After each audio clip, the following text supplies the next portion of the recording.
Hello बच्चों, Hindustan classes में स्वागत है। हम सभी आज पढ़ेंगे और जितने ऑफलाइन बच्चे हैं वो भी पढ़ेंगे।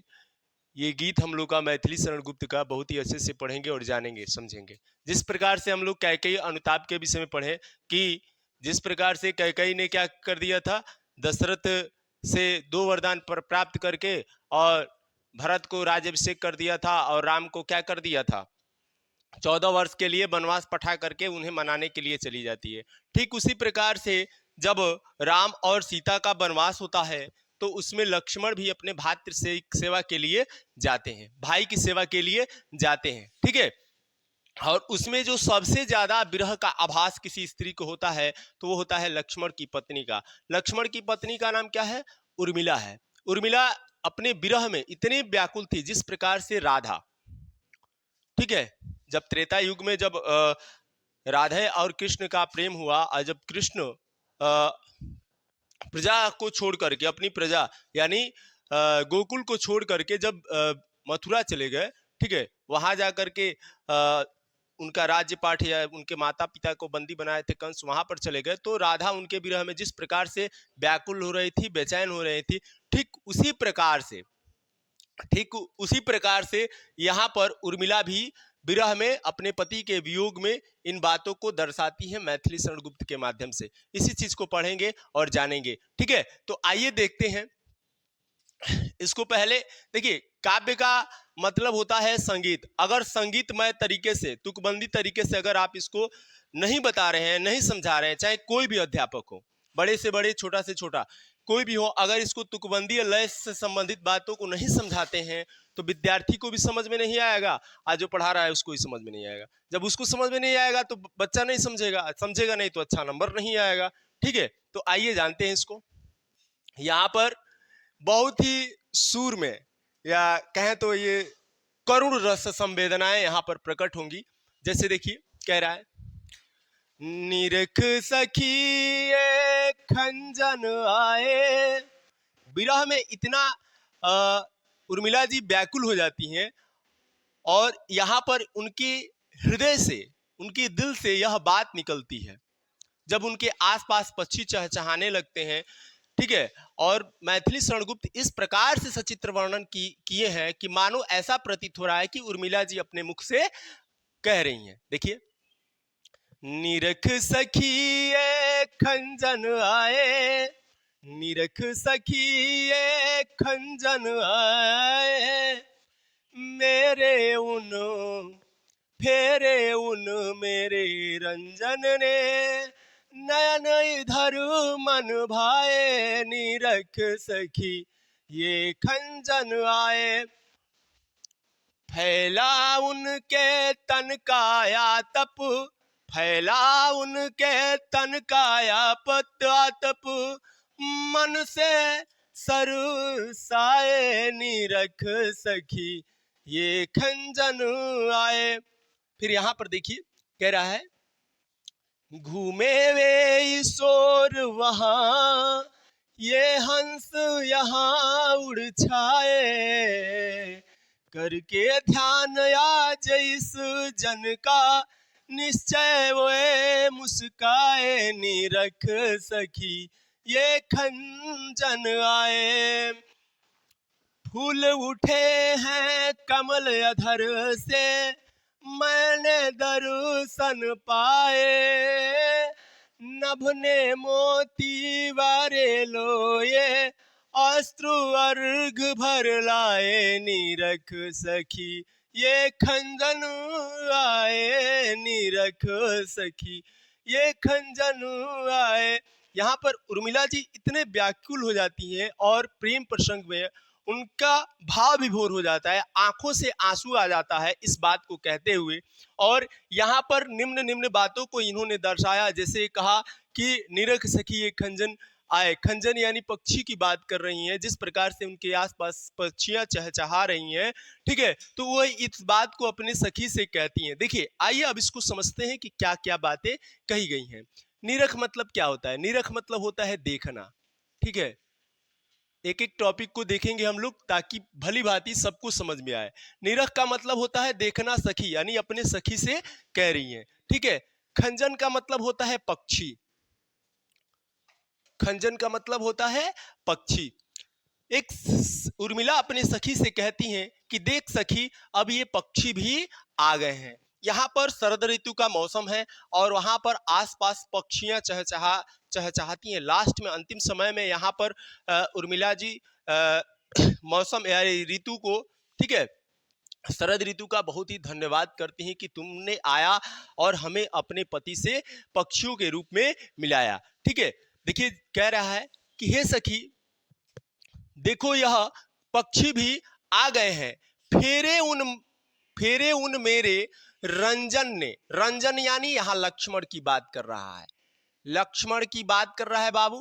क्या कह रहा है कि फेरे उन मेरे रंजन, कह रहे कि उन्होंने मेरे तरफ देखा, उन्होंने मेरे तरफ अपनी नजर घुमा करके देखा, अपनी आंखों से देखा। नयन यानी आंख, नेत्र सभी जानते हैं।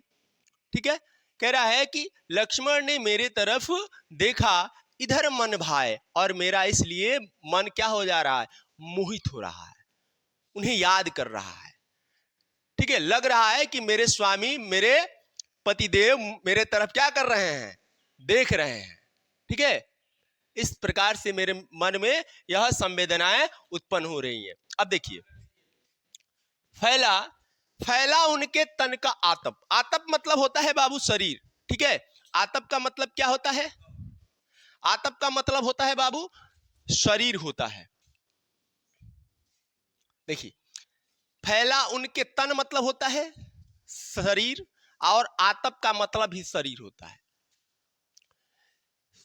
सॉरी, आतप मतलब यहां गर्मी होगा, आतप का मतलब यहां गर्मी होगा, तन यानी शरीर।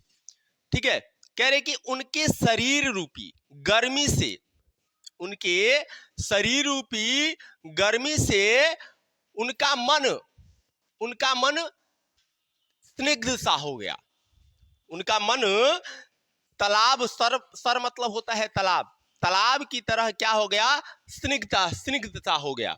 कह रहा है कि उनके शरीर का गर्मी या प्रकाश जिस प्रकार से फैला, ठीक वह सरोवर के रूप में प्रसरित हो गया, फैल गया। ठीक है, अब देखिए आगे, घूमे वे इस ओर, उन्होंने मेरे तरफ देखा, घूमे वो इस ओर अर्थात उन्होंने क्या किया, मेरे तरफ देखा। ये हंस यहां उड़ छाए, जिस प्रकार से ये हंस पक्षी हमारे तरफ उड़ रहे हैं, तो मानो ऐसा प्रतीत हो रहा है कि वह मेरे तरफ क्या कर रहे हो, देख रहे हो। ठीक है, देखो आगे देखो, करके ध्यान आज इस जन का, जन यानी लोग, या वो अपने आप को कह रही हैं, उर्मिला जी यहां पर अपने आप को कह रही हैं कि करके ध्यान आज इस जन का, निश्चय वे मुस्काए आज वो मुझे याद करके, आज वे मुझे याद करके निश्चय ही क्या कर रहे होंगे, मुस्कुरा रहे होंगे, उनके चेहरे पे प्रसन्नता होगी, उनकी लालिमा में चमक होगा। ठीक है, अगर मान लो किसी की याद आ रही है बाबू, कोई प्रेमिका है, मान लो हमारी ही कोई प्रेमिका है, उसकी हमारी याद आ गई, तो क्या होगा, मन ही मन एकदम प्रसन्नता, लग रहा है कि अब लड्डू मिल जाएगा। ठीक है, तो वो याद आएगा। तो वो कह रही हैं कि करके ध्यान आज इस जन का निश्चय वे मुस्काए, आज वो मुझे याद करके क्या कर रहे होंगे, मुस्कुरा रहे होंगे, उनके प्रेम, उनके होठों पर लालिमा छाई होगी। अब देखिए, फूल उठे हैं कमल, और इसी वजह से कमल भी खिल उठे हैं, इसी वजह से, इसी कारण से खुशी, इसी कारण से फूल भी क्या हो गए हैं, खिल उठे हैं। और अधर मतलब होता है होठ, अधर का मतलब होता है प्यारी गुड़िया, क्या होता है, होठ। मैंने दर्शन पाए, और उनके लाल रंग का, कह रहा है कि और उनके लाल रंग के होठों का हमने क्या कर लिया, दर्शन प्राप्त कर लिया, उन्हें देख लिया कि किस प्रकार से उनका होठ खिला हुआ है। ठीक है, अब देखो, नभने मोती वारे लोए अश्रु अर्घ भर जर लाए, आकाश ने भी ओस रूपी मोतियों को विखेर दिया है, आकाश ने भी ओस रूपी मोतियों को क्या कर दिया है भाई, बिखेर दिया है, यानी फैला दिया है। देखो, वारे मतलब होता है प्रसारित करना या फैला देना। ठीक है, वो क्या कह रहा है कि आकाश ने भी मोतियों को क्या कर दिया है, बिखेर दिया है। और अर्सु मतलब होता है पूजा के लिए सॉरी अर्घ के लिए, अर्घ का अर्थ होता है कि पूजा के लिए ले गया गया जल, ले जाया गया जल। तो कह रहा है कि ये आंसू रूपी जल मानो ऐसा प्रतीत हो रहे हो कि जैसे ये पूजा के लिए ले गया हुआ जल हो। इनके आंसू रूपी जल मानो ऐसा प्रतीत हो रहे हो जैसे पूजा के लिए ले गया हुआ जल। ठीक है, आया समझ में? सबको आया?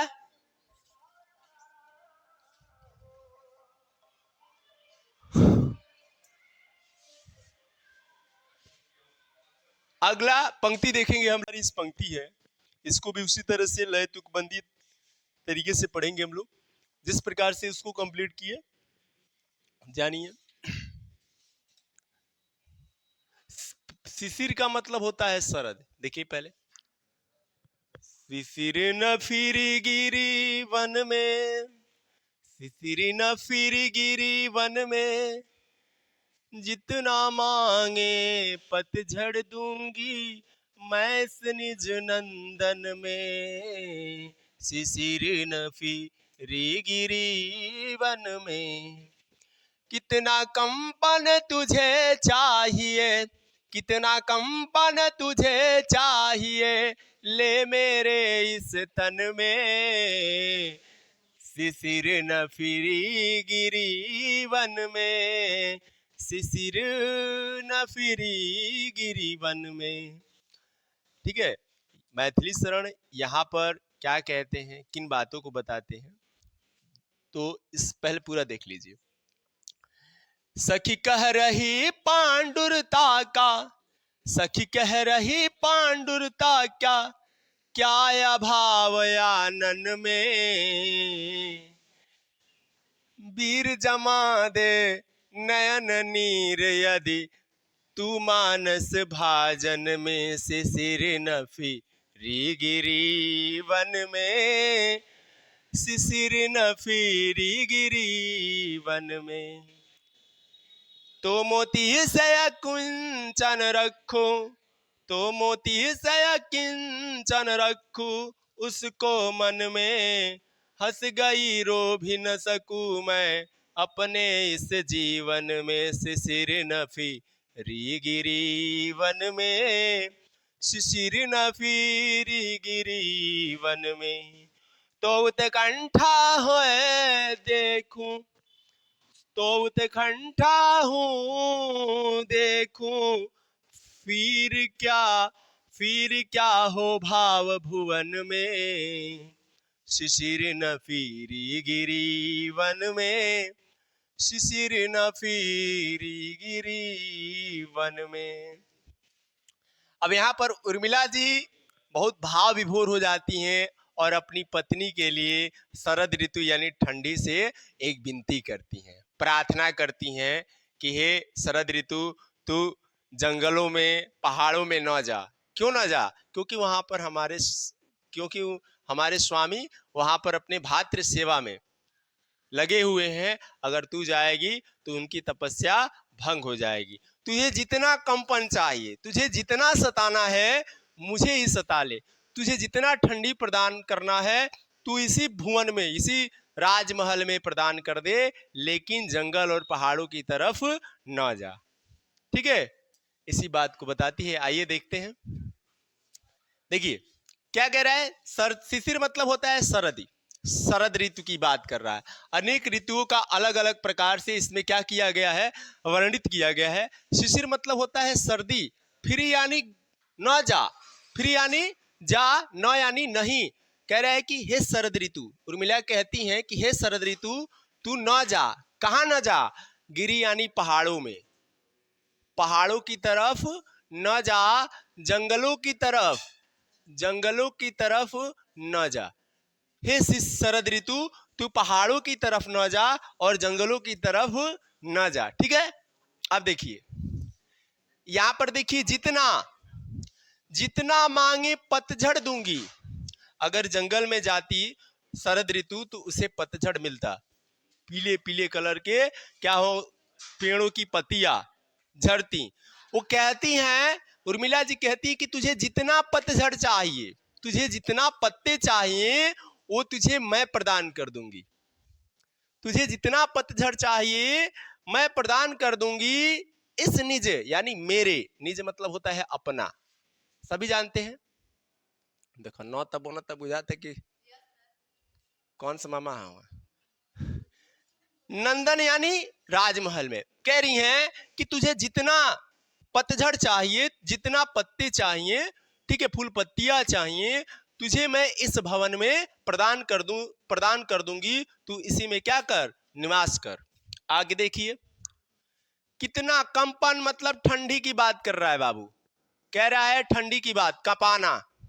कह रही कि कितना तुझे ठंडी चाहिए भाई, कितना कपाना चाहती है, ठीक है, तू कितना कपाना चाहती है, तू क्या कर, मेरे स्तन यानी शरीर पर, शरीर को ही कपा ले। तुझे जितना ठंडा प्रदान करना है, ठंडा दे प्रदान करना है, तू मेरे इस शरीर में क्या कर दे, प्रदान कर दे। ठीक है, क्या हुआ जी?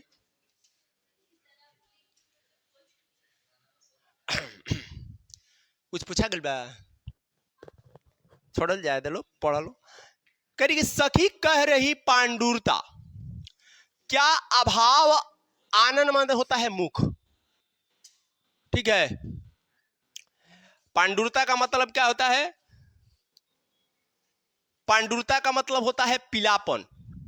कह रही सखी कह रही हैं कि यहां पर तुझे पीले पीले रंग का क्या ही अभाव हो सकता है, तुझे जितना पतझड़ चाहिए मैं तुझे क्या कर दूंगी, प्रदान कर दूंगी। उर्मिला कहती हैं, अब देखिए,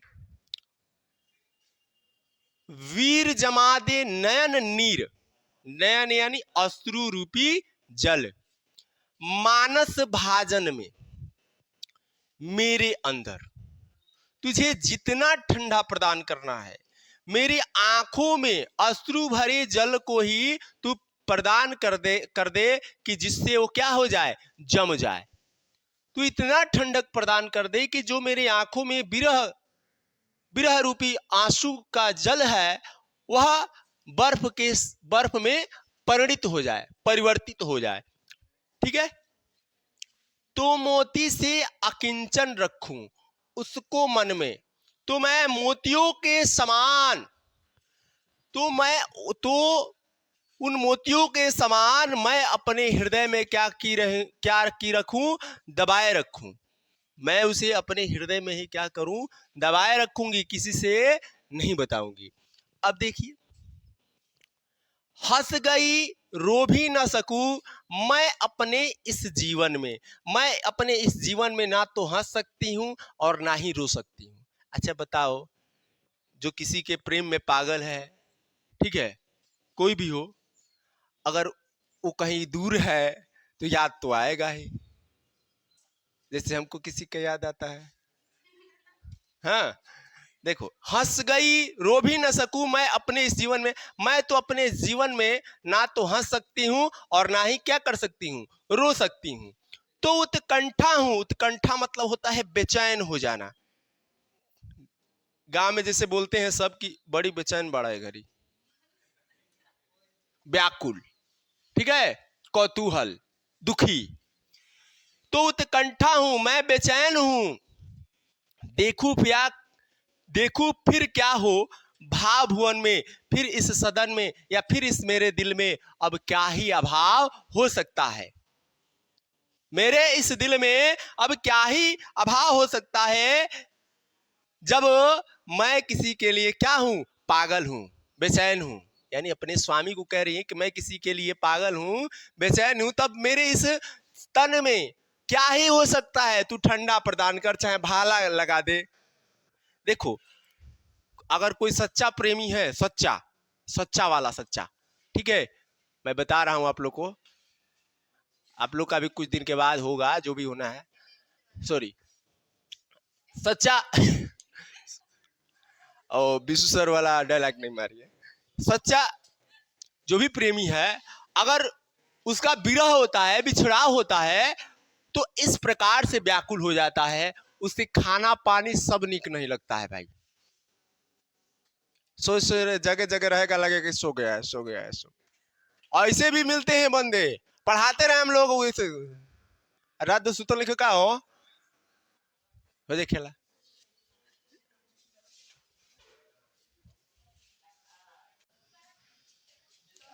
देखिए बच्चों, देखिए क्या कह रहा है, फिर से स्कूल है, तुकबंदी से पढ़ेंगे। इससे पहले जानिए कि इसमें किन बातों को दर्शाया है। इसमें यहाँ पर उर्मिला जी हैं, जो उर्मिला जी, वह कामदेव से यह विनती करती हैं कि मुझे प्रेम रूपी बाणों से, काम वासना रूपी बातों से मेरे ऊपर क्या करें, न वर्षाएं, क्योंकि मेरे पति हमारे पास नहीं है। ठीक है, एक पतिव्रता स्त्री के प्रति आपको यह कार्य शोभा नहीं देता है कि पति के परदेश चले जाने के बाद प्रेम रूपी बात बाणों की क्या कर रहे हैं, वर्षा कर रहे हैं। कामदेव की बात आई तो मैं एक बात बताता हूं कि एक बार भगवान शिव शंकर सब कुछ छोड़ करके संसार की मोह माया को त्याग करके तपस्या कर रहे थे। तब सभी देवताओं की सामर्थ्य से, सम्मति से जा करके कामदेव उनकी तपस्या भंग करने के लिए काम वासना रूपी प्रेम रूपी बाणों को उन पे छोड़ते हैं। तो उन पे, उनके मन के अंदर यह बात उठती है कि यह मेरे मन के अंदर क्या हो रहा है, मेरी तपस्या को कौन भंग कर रहा है।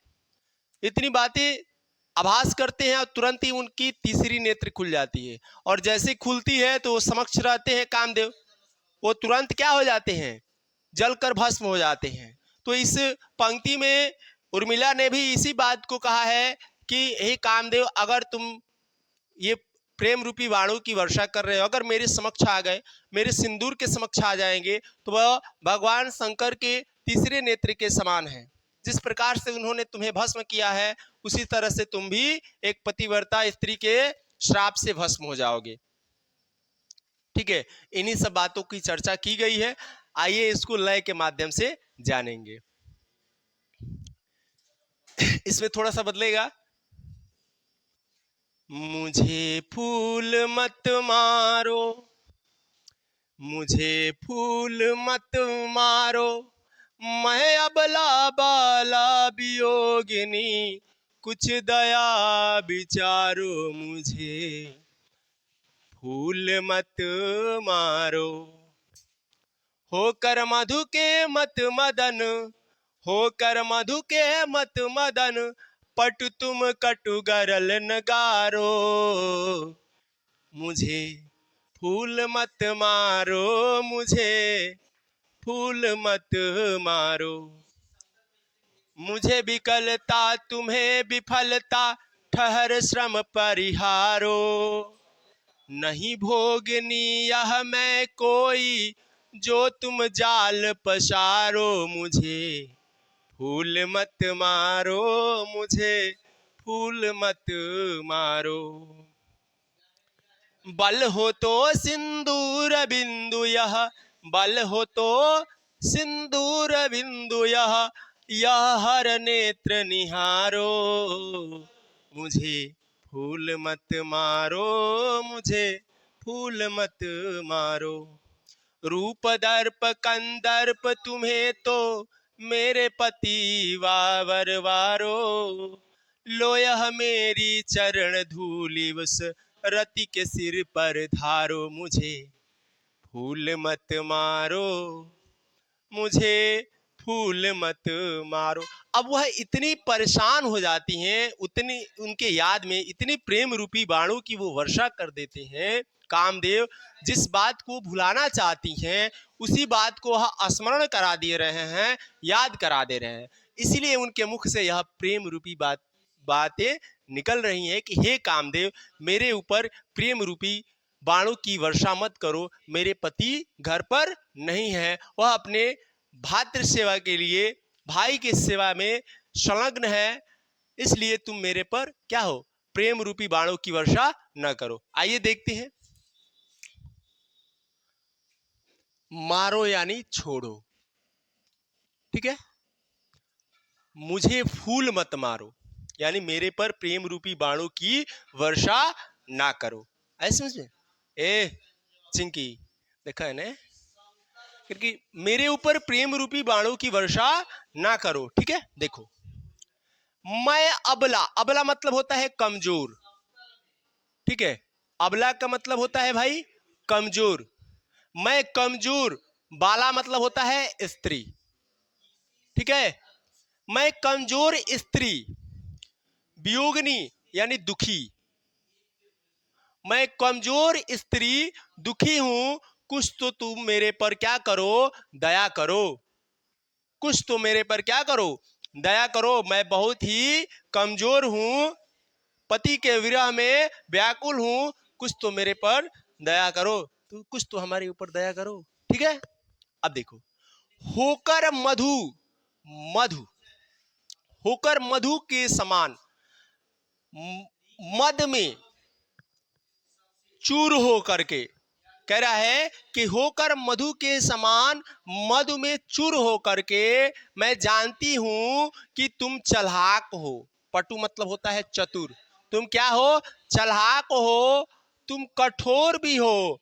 अब यह जहर मेरे मेरे सांसारिक जीवन में ना घोलो। गरल मतलब होता है विष, विष का मतलब क्या होता है, जहर।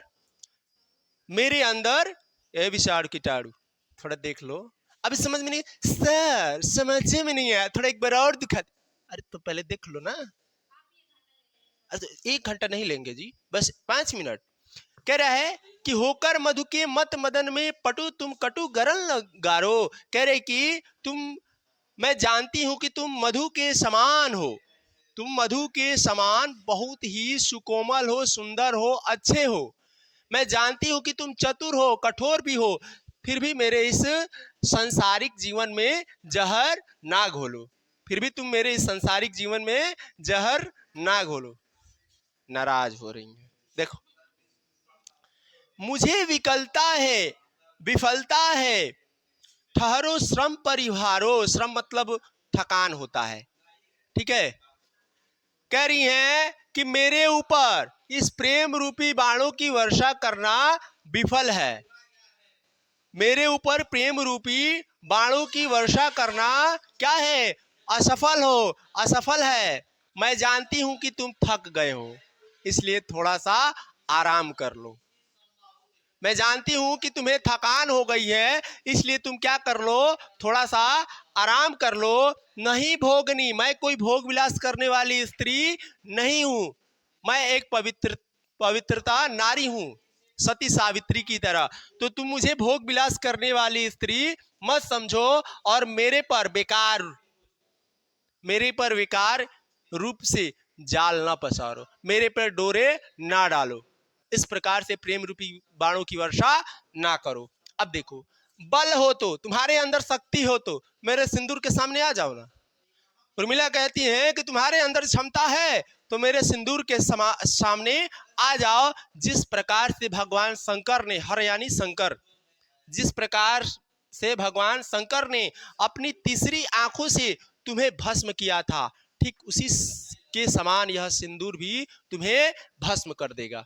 ठीक है, अब देखो, रूप दर्प कंदर्प तुम्हें तो मेरे पति वरबारो। तुम, ये दोनों का मिक्स है, लक्ष्मण की बात कर रही हैं। कह रही है कि तुम मेरे स्वामी लक्ष्मण के समान भी नहीं हो, तुम मेरे स्वामी के चरण धूल के समान भी नहीं हो, तुम मेरे स्वामी के चरण की धूल के बराबर भी नहीं हो। एक पवित्रता स्त्री का सब कुछ उसका पति होता है। एक पवित्रता स्त्री है, पवित्र है, सही है, सावित्री है, तो उसका सब कुछ क्या होता है, उसका पति होता है, वो काटने वाला नहीं। ठीक है, अब देखो, लो यह मेरी चरण धूली, उस रति मतलब पत्नी। ठीक है बाबू, पत्नी की बात कर रहा है। कह रहे कि लो यह मेरी चरण धूली, अपनी पत्नी के माथे पर क्या कर देना, सिंदूर के रूप में लगा देना। लो मेरी इस चरण धूली को अपनी पत्नी के ऊपर क्या करना, लगा देना। ठीक है, आए सबको समझ में, सबको आ गया, आई लो।